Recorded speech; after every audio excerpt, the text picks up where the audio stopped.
Sorry, what were you going to say? We were going to ask you questions. You were just saying about Scarborough not thinking itself especially vulnerable. In any way.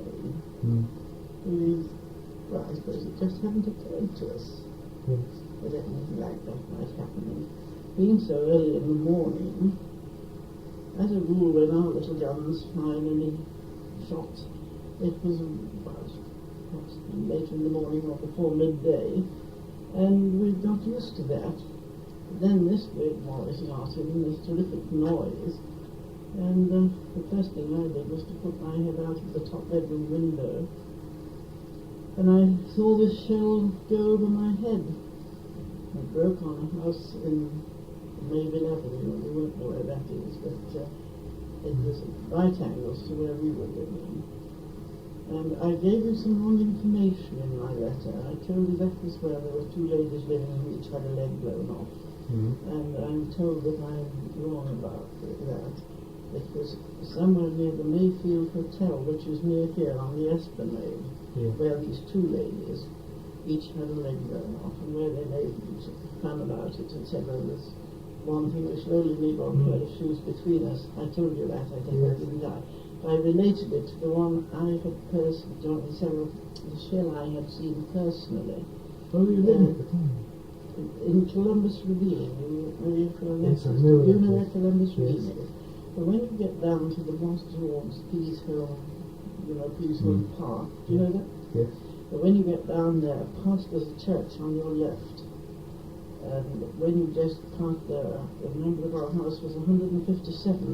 But on the side of that church, there were no houses below there at all. We looked across fields, so that there was an open space from our house. So when I looked out of the window and saw this shell go over, it just passed over our house, over these fields, and onto this house at right angles in one of the avenues. Did it go over your head? Yes, I looked up and I heard this terrific whizzing noise, you see. And looked up and saw this thing flying through there, and I flew downstairs across the landing, flew across. I never went downstairs so quickly in my life. And then I think I told you a little joke about when I got downstairs. My mother said, if we have to be evacuated, you better run back upstairs and get father a clean handkerchief. That I thought was most amusing, when we were all expecting to be blown up any minute. But the first thing that happened when I got on the stairs, my father was at the door, and there were two workmen passing, and my father called to them and said, did they know what it was about? And in very broad Yorkshire, one of them said, why, it's Germans, they've landed some guns over yonder. Well, of course, in the broad Yorkshire, you can imagine how that sounded with all this racket going on. So my father immediately came in and said, now we must all get prepared if we're going to have to be evacuated. And all that my mother could think of was getting some hot food into us. Almost wanted a thing to eat, as you can imagine. And father was very busy planning, so we should go with who. And eventually my fiancé, later my husband, dashed down on his bicycle, and he undertook to look after my sister and myself. And we eventually managed to get out of the house, having been bombarded into putting on thick clothes and so on by my mother. And deciding that we would all try and meet together at Scarborough, a little village 3 miles outside. But unfortunately for us, that didn't come about. We all went up towards the town. My sister and I at that time were working in the town. It was in one of the shops where we were in the gown department. That's my sister and I. And I was only an apprentice. And Which shop is that? Poplar Masons, but it isn't there anymore. It's where Boots' shop is. Yes. It was there. And I was feeling terribly full of responsibility because at 19 I had been working there for 3 years. And I'd taken my first mourning order. In those days it meant a very great deal for people to go into mourning and to have their black clothes at the right time. So when this firing stopped, And we walked up amongst all this rubble and saw all the crowds of people and the folk trying to get out of the town. My mind was concentrated on this morning order. I must get this morning order through, and I didn't know what was going to happen about workrooms. But when I got back there, there was hardly anybody in the shop, and it was chaotic, as you can imagine. But I went up to see if there was anybody in the workroom, and there wasn't, so I brought these things down into the showroom, and I got out my needle and thread, and I started altering these black things, because I thought if these people come in and want their morning order, it's my first, and I let them down. It'll be dreadful. I'd forgotten nearly about the guns by then. Let me give you some more. It's tiny. I'm going to have another. Come on. Then, of course, news kept coming through all the time about where the ships were and that they were coming back again. Mm. So we kept having to dive down into cellars and then come back and get on with the job. Then people kept coming in telling us their experiences and so on. I was so busy with my morning order, I didn't want to go out and look at any damage, but of course one did see it afterwards. Yeah. There was a lot of damage. Have you been to our new evening news office and seen any of their records? No, I've seen a lot of the photographs. I've seen the Scarborough pictorials, actually. Have you? And the Yes. photographs that they... You see, there was Mr. Fred Hyde, who was a friend of mine from that, well, before that time. They lived quite near to us. And he was a reporter on the evening news. Yes. I think I told you about him, didn't I, in my letter? I've heard of him from somewhere else. I can't quite remember the Well, he had just got out of his bedroom when the shell landed on his bed. Ordinary there. And there is a picture. I'm sorry I haven't got my copy here. I got the newspaper the next day, the 15th. But I gave all, when I came here, we cleared up our home, you see, and I gave all those sort of things to my stepdaughter, because one day they would be quite useful. And when you wanted to refer to them, and within this last month or 5 weeks, we've had quite a lot of people writing. Did you get that? I sent you the cutting before you got it. Yeah. Good. But so I thought that was quite a good one and might interest you your research. I should go and see the evening news office, Yes, I think, because they can give you a lot of information. I'll put you on to everybody else who could help. We have it on the television. Did you see it on television? Yes. Yeah, Mr. Mould produced it. He first did an interview with Mr. Newham on Calendar. And then he was preparing the second program. And while he was preparing that, he rang me. Because someone, he saw my letter in the paper. And we had a talk about that, and then he produced the program. And luckily I was up in Retford at the time and was able to see it on the broadcast. Mr. Hyde lives outside the town. Are you running a car? No, not at the moment. No. Well, it would be a nuisance for you to see him, although I expect he'd love to have a chat to you. I'd very much like to, but I haven't got the time at the moment. Are you already going back? Well, I'm moving on to Whitby. Oh, right. Yes. Yes. And then to the Hartlepool. Oh, well, of course, those towns will have. Yes. But I'll probably be able to get a summer job in Whitby, which will be very near. And I thought that on the days off I might be able to come down and see some more people around. Yeah. Go to the evening offices. Yes, that would be nice. You're moving on today, are you, or tomorrow? No, Saturday. Oh, we'll yes. Oh, well, you've got another few days here. You're trying to do quite a bit unless you have some other interests. No, I've got to go to the library museum, and that's what I'll be doing next. The library? Oh, yes, Yes, the the library has a fairly large scrapbook. Yes, which yes. is very interesting. Oh, yes, I have. I've no doubt I could arrange some sort of appointment with Mr. Fred Hyde if, when you're around this way again, you care to let me know. But he's Well, he's about my own age, but he's a poorly man, I'm afraid. Mm. At the same time, his brain's still very active. He's a very slow talker. You have to be prepared to sit and wait. But Oh, very that much so. comes with old age with some people. I'm afraid I'm slow in the leg, not in the head. No, I'm a bit slower in the head, or hesitating too, as you can imagine. Yeah. But if you've lived a very full life, I think you're more inclined to keep mentally active. Perhaps than people who have done, well, I say very little, or not lived a life. You see, I was very fortunate I lived this sort of life that many people would think was marvellous, because for 35 years I was in business, and I travelled a good deal when I became a buyer, fashion buyer. Went to Paris and developed collections and all this sort of thing. And then I married rather late in life, and I went out to India almost immediately after that. And I started quite a different type of life entirely. But I think that kept one's mind active.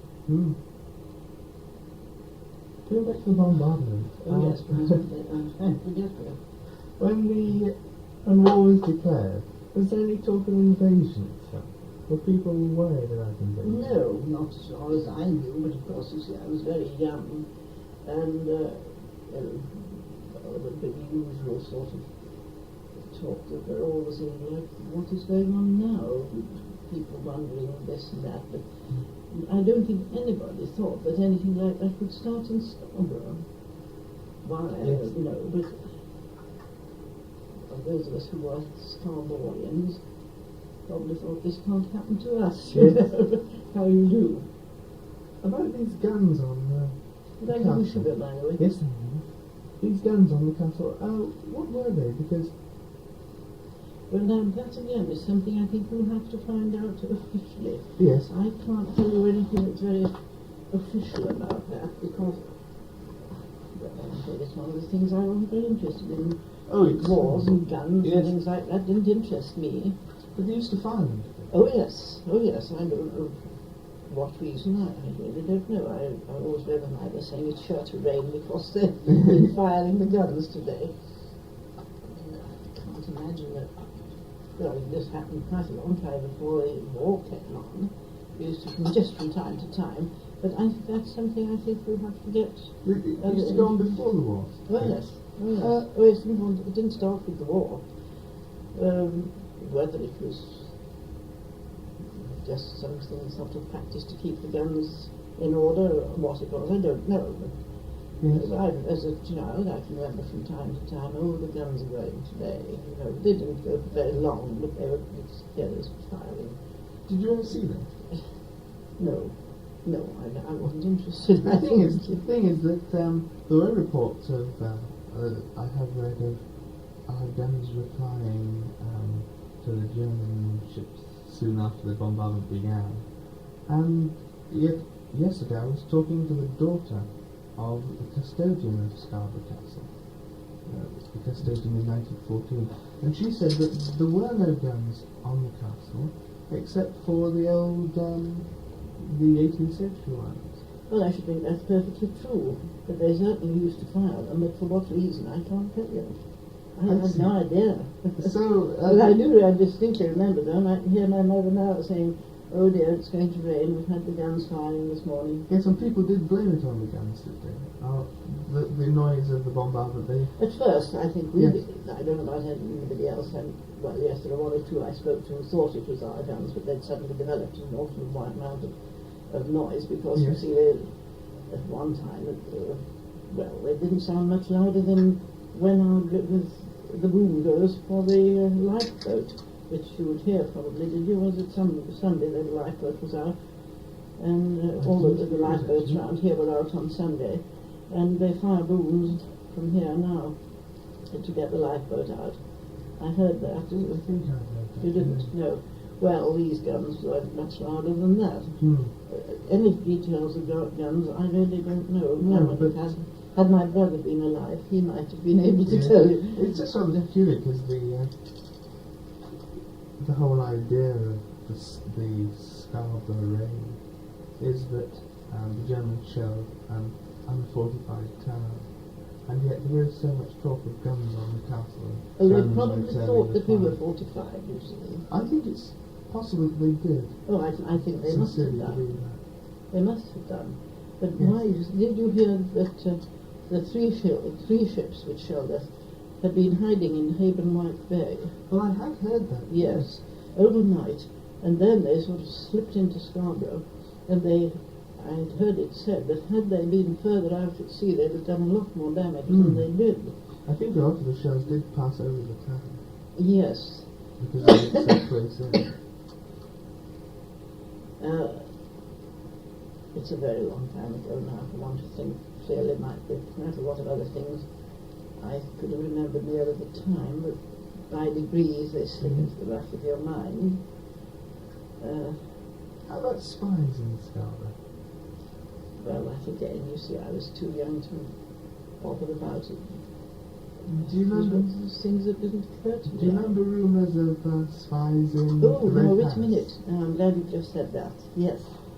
At Hopper and Mason's, I think it was in 1913, I wouldn't be sure of that date, but I remember Mr. Hopper bringing a party of, I don't know if it was 3 or more, but anyhow, Germans, to show them the building. They were supposed to be visiting Scarborough, I don't know, they belonged to some society or what, but we knew they were Germans. And then, of course, after the bombardment, everybody said, oh, well, now those Germans who came were obviously spies. And I just vaguely remember seeing him taking these men around, showing them the business. How much else they saw when they were here, obviously they'd seen quite a lot, Yes. because some of their shells fell very near to places they were trying to hit. You see, the ones not quite a few in the town, the middle of the town, the station, the barracks, which were to the right of the house where we were living.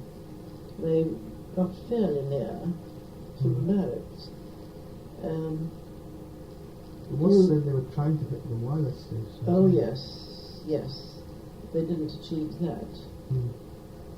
But again, you see, had they been further out, they might have hit their objectives more accurately. Do you remember the Red House? Oh yes, very well. Yes, you see, at the time of war, we were living in Oak Road, which is just under that Red House. As children, we played up in Fallsgrave Park underneath that Red House, and that, of course, was a very familiar landmark, and it stands out like a sore thumb. I don't think it does so much now, because they've built houses round and about it. Yes. If you've been up Jacob's Ladder, of course, you would see the Red House. I'm not sure where exactly is it. Well, which way did you go up to Jacob's Ladder? Did you go up Stepney? I went from Seymour Road up one of those little roads off there, up through Fallsgrave Park, Yes. Spring Hill Road. That's right, Spring Hill Road. Then you go up to the sidewalk of the left-hand side of Fallsgrave Park. Most of the Through park wood. would be on your right. Up through a wood. Well, now you would miss the Red House going that way, because when you got to the top, you'd cut down the slope and get into a lane. I believe there are houses up there now. I haven't been up for years. But you'd leave the Red House on your right. I went back down Stepney Road. Did you? Oh, well, then you might have passed it without knowing it. I'm trying to visualize it as it is now. You see, there's so much building going on, Yes, and there it's is, 5 yeah. years since we had a car.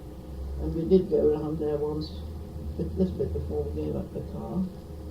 And I noticed what a tremendous lot of building there has There has been. been, yes. And, but if you came back down Stepney Road, you probably did walk. The house is on your left, and this house would be on your right.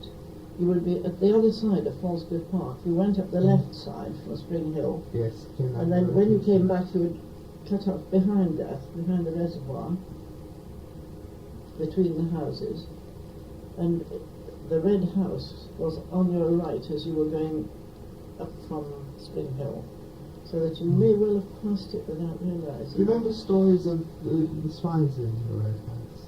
No, There was supposed to be a family or some people who rented the Red House and left the day before the bombardment. They were supposed to have been German spies. Oh, yes. Well, I think that's very likely. Yes, well, people thought that because it was so near the wireless station. Yes. Yes. Was the wireless station closely guarded? Do you remember? I presume so. Yes, actually. Were there many soldiers in the town? No, you see, I brought 12 soldiers in from York during the morning. All this excitement went on. Trainloads of soldiers were brought in.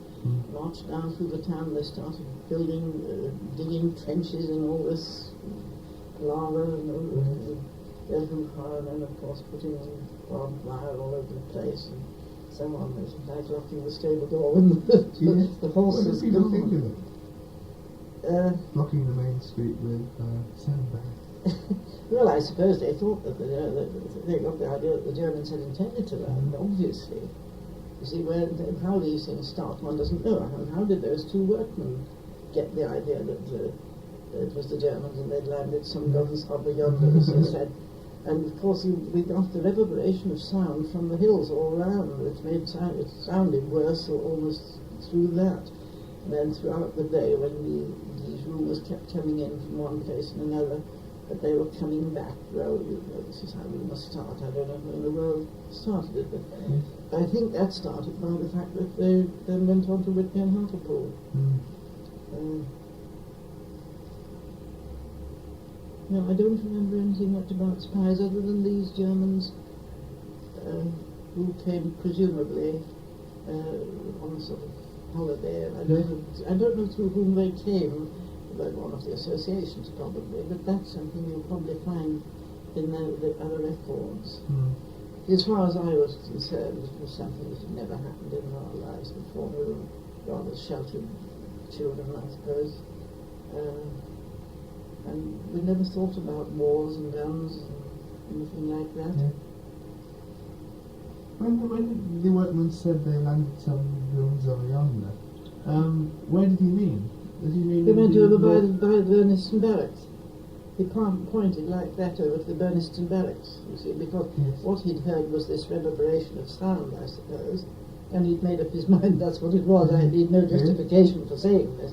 But I can always remember him saying this and sort of shivering and thinking, oh dear, what do we do now, you know? But it was really, again, another thing after it became a bit of a lark to us. We were young. Well, you're young enough to know that you take things very differently when you're young. Sometimes rather worrying.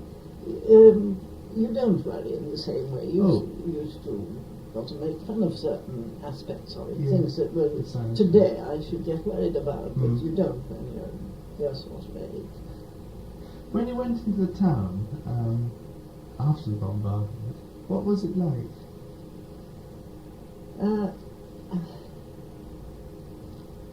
Well, the route that we took, there was not a tremendous lot of damage. We kept looking down various streets and we could see where buildings had been blown down, and we could see people in their night clothes and people just trying to get out of the town on anything they could find.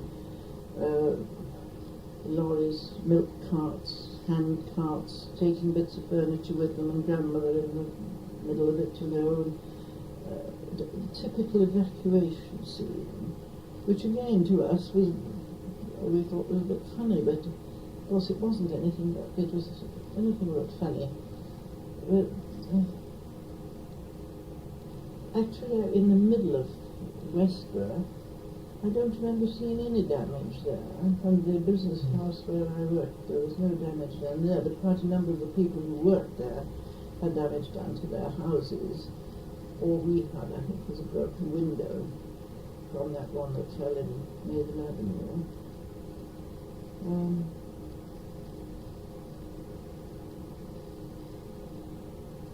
I can't just think of anything else that was very personal, except in that, of course, we all naturally afterwards went round and had a look at the damage that was done. We kept hearing gruesome stories from one and another, you know, of the people who were hurt. But we were very fortunate as a family, and I think. Yeah. You all stayed in Scarborough after the bombardment? Oh yes, I stayed in Scarborough until 1916. Then I left Scarborough and I didn't return until 1957, except for holidays. And then, of course, my husband and I decided to settle in again in Scarborough. We'd been around various parts of the world. Our last posting was in Bermuda. But we kept coming back and thinking, should we settle so and so and so and so, visiting different places. Every time we came back to Scarborough and said, no, let's go back to our hometown. Yes. And did a lot of people leave? Not just on the day, but... Oh, yes, a tremendous lot of people left. For instance, St Margaret's School was evacuated and they didn't come back until after the war. In fact, St Margaret, there was a bomb fell there, which I think I'm right in saying destroyed part of the school and the chapel. We'll have to check on that. That was just under the mount over there. And quite a number of the people who left, older people, or some of them people with young families who could, left the town. And a tremendous lot went into the country round about to get away from the coast. People who could. Moved? Yes, they moved or had to put their families somewhere in the villages around and about, just to be out of the way if there was an invasion, I presume. Yes. How did people feel generally about being bombarded? Very indignant. We were furious. How dare they come and attack us? Yes. As you can imagine. Yes. And of course those of us who knew about this German crowd who'd been visiting immediately said, oh well, they were obviously spies, you see. Yes. And at the time, I suppose one didn't think really, I didn't, but the older people might have thought, well, are we doing right in entertaining these people? But as a country, we do these things, don't we? It wasn't only the First War. There's been lots of occasions when there have been people over here, presumably on some other pretext. I remember I was in Chester during the Second World War, and I'm sure I was talking to a German spy not very long before. I was watching a parade in the centre of Chester, and it was a May Day parade, and I was standing by the Blue Coat School, and there was a man next to me whom I was told was a German, that he'd been to the Blue Coat School, I don't know if he was teacher or something, at any rate he was either employed there or had stayed there. And we got into conversation, and afterwards I thought that was a very peculiar conversation. He was downing Britain for all he was worth. And it didn't occur to me until some time after that he was obviously a German spy. Yes. One or two people said this. When this war started, people who had known him said that it was pretty obvious he was a German spy and he'd been put in this particular place to get all the information he could. Yes. Did you talk to him before the war?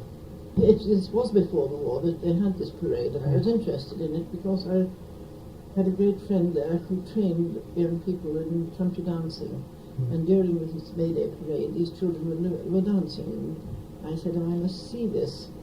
And do you know Chester? I've been there. Yes. Well, as you go out of Chester on the Liverpool Road, you look down underneath one of the archways of the Chester walls. The Blue Coat School was here there. And it was a lovely sight to look underneath this archway and see all these children in their coloured garments dancing up the street. Yes. It was a lovely sight. And the conversation with this young man, I don't remember much about it, but I know it sort of left rather a bitter taste in my mouth, especially on a day that to me was a very joyous day. Yes. Going back to your shop where you were in the morning, did you close early on the day? I can't remember. I expect we did. I mean, only one by one people kept coming in and going out again. There was no proper business being done, excepting the people for whom I was doing this morning order. Fortunately, I had learnt to sew. I went to college in London to learn before I started business. We did in those days. And it was very, very useful to me, all through my career. And I do remember that one of the members of the family came in during the day, very, very anxious about this morning order, and whatever happened, they must all wear black at a funeral, you see, in those days. And he was very delighted to see me sitting there working on it. And I was very proud of it. You'd have quite a lot of morning order to do in the weeks of holidays. Yes. Of course, there were other businesses in the town, of course, and boundaries, marshals, and so on. Well, the marshals was hit, wasn't it? They had a show in their workroom. Yes, that's right. Everything was disorganized. But I'm such a practical creature, and looking back and thinking, I fancy, in the midst of all that, the mind, all I thought was, I must get that morning order done. Yes. Duty first, duty calls all danger, I think it says in the hymn. Yes. What did people, why did people think Scarborough had been shelled? Why did they think Scarborough had been shelled? I suppose with a certain local pride they'd probably say, well, why not Scarborough? Yes. But, well, of course, Scarborough was in a very good position when you look at it on the map, isn't it? The ships coming out, and especially if, as you say, I didn't know that the whole fleet was out, at least I suppose I knew, but I'd forgotten. You see, there were only three, was it 3 or 5? Three. Three. I expect one would presume that it was one of the nearest places they could get at without being disturbed, and they obviously were not disturbed. You see, where our Navy were, I don't quite know. Well, Have you left? Well, did the people ask where was the Navy? I expect they did. Yes. Oh, well, it's a very long, complicated story. The British didn't actually know that the German fleet was out until the end of the war, when when Admiral Scheer published his memoirs, and then it came as rather a shock, because they'd always thought that the German fleet came out much later in the day. But the story really starts on the afternoon of the 14th, when the British intercepted some German radio messages, and we had actually captured one of the German code books and managed to translate the message, and so we knew on the Monday that the German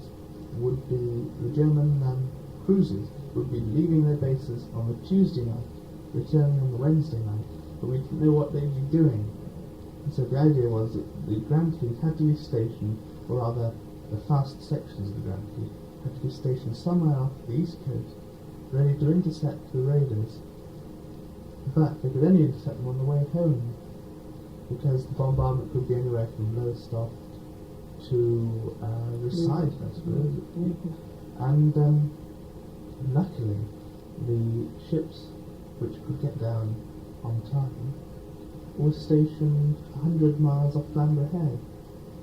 So they were very close when the Germans passed.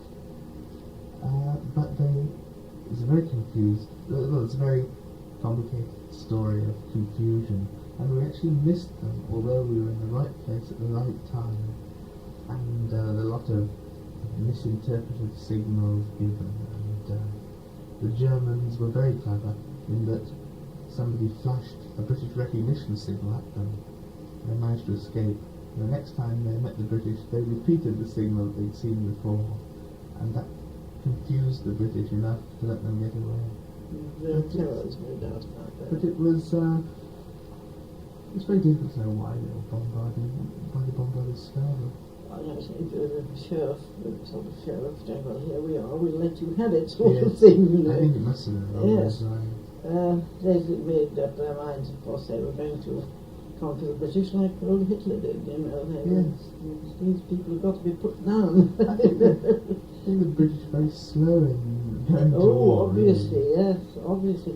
Did you hear anything about the submarine visit to Scarborough? No, I was going to ask you about that. Well, I wasn't in Scarborough when they had a bombardment from that submarine, but there was another submarine story I heard. Now, I don't know how true this is, but it has a ring of truth about it. It must have, else I suppose it wouldn't have got around. But the man who, for years, was on the spar running our orchestra was a man called Alec McLean. Have you heard of him? And he had, of course, being very interested in music, he had a number of German friends.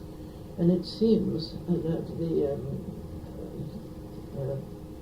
what do they call it? Not the captain of the submarine, the captain? Commander of the submarine, that's right.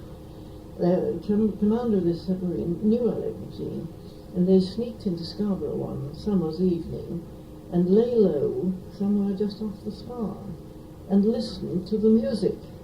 And that he wrote a letter afterwards to Alec McLean saying how much he'd enjoyed it and telling him what he'd played. That, I say, is this one of the stories that went round.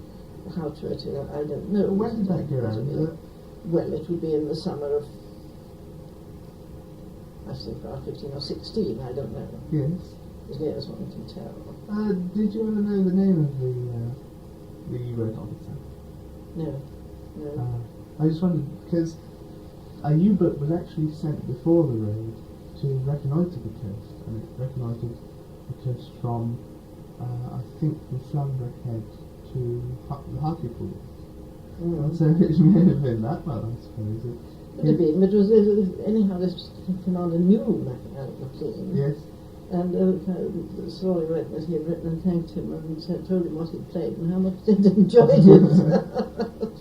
That sounds like Lord Hawthorne, doesn't it? Absolutely. Yes. Oh, that wretched man. Yes. I remember Lord Hawthorne the night before we had a very bad raid on Chester, and the windows of the business I was working in there all got smashed. But we used to have a very noisy time in Chester, so we were very near to Liverpool, and they used to go over us a lot. And I was on duty, I was in the Red Cross, and I used to have to be on duty every time the sirens went. One night, Lord Hawthorne, I happened to hear him about 6 o'clock in the evening saying, we know all about you people in Chester, and your clock said what time the clock had said when he was talking. And he said, but you'll know about us soon, we shall be coming along for you tonight, or something like this. So I was with a friend and I said, I better go and get into my uniform if we're going to have a noisy night, and we did too. Yes. Oh, that awful man. I can hear his voice now. Something this has always puzzled me is why people listen to him. Was it the sort of slight ring of truth with his? I think, being British, we're what should I say, gullible people in a way. Yes. And people used to laugh about him. You see, they didn't take him seriously always. But they still listen. Oh, yes. Well, in a way, you couldn't help it because you'd have to put on your news, and we hadn't all the various stations that we have now. You must remember this was 1939. Wasn't it 39? Yes. And you automatically put on your news. And then somehow or another, this fellow would cut in, and or you'd twiddle your knobs, and you'd get this voice, and people automatically did it more for a lark than anything else. I think, let's hear what this silly fellow's got to say now. Yes. But I remembered him distinctly saying this about Chester, and I thought, I'd go better be ready, because I had all the Red Cross equipment for the road I lived in. It was a short road. And I was responsible so that every time the thing went, I had to be up, and sometimes, or in a week it would go, we'd be up 5, 6, 7, 8 times. Yes. And then you just get nice and ready for bed again, and up you'd have to get again. But of course all that was very different from the First War. So you never knew what was going to happen from minute to minute in the Second War, wherever you were. For the First War was much more unconcentrated, shall I say. You started off with Scarborough, and then it made everybody prick up their ears and think, they're all better be prepared. But while we did have raids, I was living in Southsea shortly after I left Scarborough in 1916, and I went down to live in Southsea. We had Zepp raids there, but of course nothing like. These planes came over in the last war, day or night, and the Zepp and an odd Zepp would come. And if I was in London, I was in London when the airship was brought down at Cuffley. We Yes. were locked in the Elephant and Castle tube all night. You didn't see it come down? Oh no, we weren't allowed out of the station. We'd been visiting relatives and we were going back home. And we got as far as the Elephant and Castle, and we were all told, no, you're not allowed out. There's a raid on. Yes. We were left there nearly all night. Horrible. I have heard people say that the bombardment of Scarborough was louder and more fierce than bombing in the Second World War. Then bombing? In the Second World War. What do you think about that? Well, you see, there'd be different type of guns, wouldn't there? Different sound, The sort of bombs you got from an aeroplane were different often, especially with some types. You didn't hear them practically until they'd burst. With those shells fired from a ship were a different caliber altogether, weren't they? How about the sheer noise, the concussion? Yes, I think there's something in that. Yes. Yes, it was terribly noisy. Yes, because, well, the way that people have told it to me, you would hear the sound of the guns as well as the sound of the shells. The shells, yes, yes. And standing, a mile and a half off, because they were very close. Most of the guns themselves would be very loud. Oh yes, they were definitely much more noisy than anything we had in the Second World War, excepting, of course, in London when we had that terrible concentration. Oh, yes. And you'd feel ground shaking all the time. You didn't hear the thing actually leave the plane, but there was such a tremendous lot of stuff being blown up all around you. Yes. But it was quite a different noise, Mm. quite different. And when it came to those doodle bugs, they were horrible, because Yes. you just didn't hear a thing. You see, they just sort of, you never knew quite where they were going to drop. When the engine stopped. Exactly. Mm. Yes. Yes, I know. Look, on business, I was up in Oxford Street one day when the sirens went, and I thought, oh, I don't think I'll bother taking shelter. However, I was hit and it was just after the doodle bugs had started, and I thought, oh, this might be a doodle bug, perhaps I'd better. So I did, I didn't go down into a shelter actually, I just went inside the building and hoped for the best. Mm. I was fairly lucky. I spent a horrible night once in an underground shelter in my sister's house in Streatham. And, that was dreadful. Hour after hour, these wretched things kept dropping all around us. Yes. And my father telling me, I think he was in somewhere in Yorkshire at the time, possibly in Halifax, I'm not sure. But it's when they were dropping these doodle bugs from aircraft. They were launching them from underneath aircraft towards the end of the war. Mm. And they heard this noise of the engine. And somebody said it's a doodle bug. Nonsense. Because it sounded just like an old motorbike. Yes. And it stopped. And everybody was very frightened. And he wasn't, because he was waiting to hear the chap kick-start it again. And then suddenly this thing, which had passed very low over the house, exploded beyond the hill, actually in the middle of the field. Yes. But that surprised me, really. Yeah. Something you said interested me about the bombardment actually sort of waking people up to the war.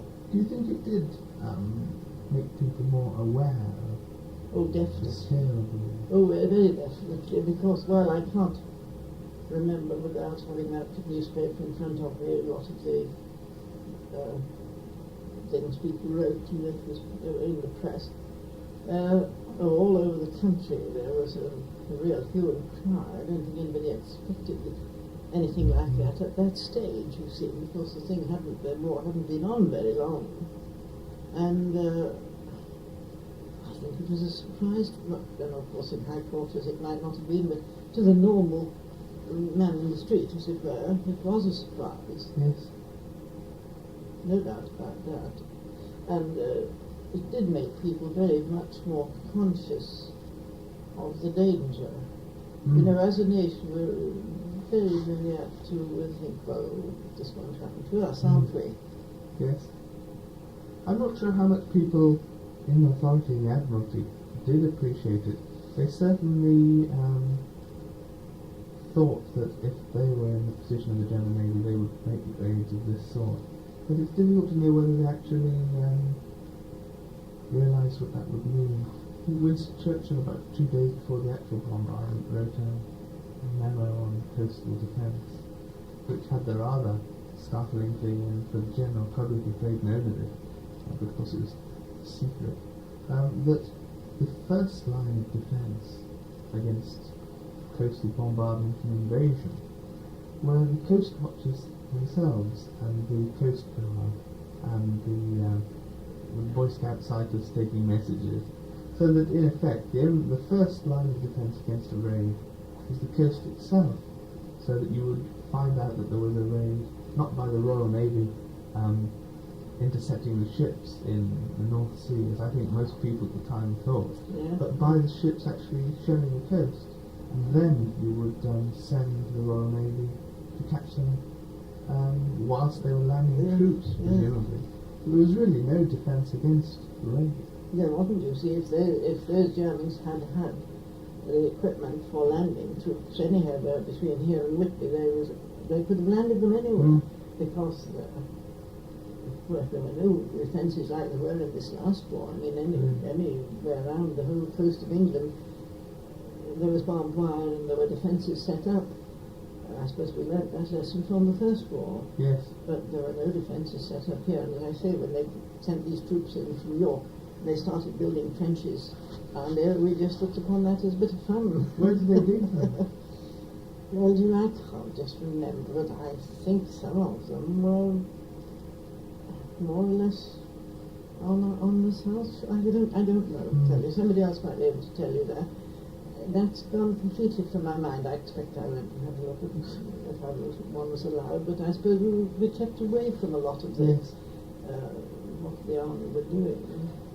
Yes, I was talking to a man this morning who was very young at the time. He was about 8, but he was fishing on the pier after the curfew when the river was cleared off, and he was fishing on one of the piles underneath, so they didn't see him, and he caught a lot of tidbits, and they were on his way back when presumably the whole of the foreshore had been cleared of people.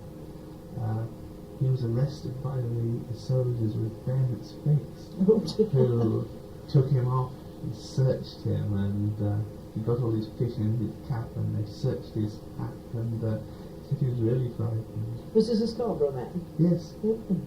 Yes, he was fishing for one of the piers. But I don't know. What did people think when the soldiers came into the town? Well, I expect they thought, oh, well, now we should be all right. There's somebody to protect us. I did hear that they brought an armoured car. Did you see anything? I don't remember anything about that. No. But I think it left an awful sense of fear with a lot of people. My young sister, whom I was saying to, came and worked in this business where I got to. We were both in the same department.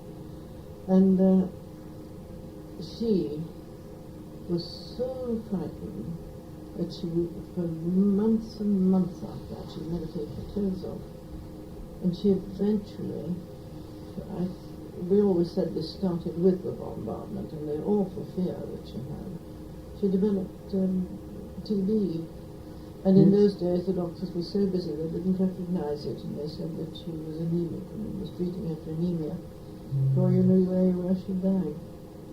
Yes, I think that there was a lot of people in Scarborough had what can only be described as shell shock after the raid. I think that it was more severe for a lot of people in that respect than was realised. Yes. Well, I don't think there's any doubt of that. I was talking to someone who, looking back, thought that her sister had been badly shell shocked in the raid, and that this had contributed to her almost a change in her character, because she which had become rather introspective and Yes. frightening. Well, you see, we don't realise what shock does to us, really. We're beginning to now, from scientific research. But that is the only time I have actually seen it in action to that extent. From being a very beautiful girl, she was, she was not quite 21 when she died. And it was just before the end of the war, and all she longed for was that this war should finish. She was frightened for the rest of her life. And when she developed this TB, and the doctors had told us that there was no hope for her. In these days, of course, they could have saved her with modern drugs. But she never looked back. She was frightened to go to bed every night. Mm. And it just worked on her to the extent that she gradually got weaker and weaker and just faded out. Yes. And I should think it's very likely that that's the sort of effect shock could have on different people, young and old alike. What was Scarborough like at that time in December, out of season, near Christmas? Well, it would be much as it is now, excepting, of course, the whole place was different. You have seen the old pictures of Scarborough. There's a lot of modern innovations come into being since those days. It was, what should I say, we as Scarboroughians loved it. We'd been born in Scarborough. We had our own little treats, as it were, and in the winter, you see, we hadn't television. The only amusement we got at that time was, those of us who belonged to a church, all our amusement was in connection with the church. There were socials and things during the week, and of course there were cinemas. I remember my husband and I would go to one of the cinemas occasionally, and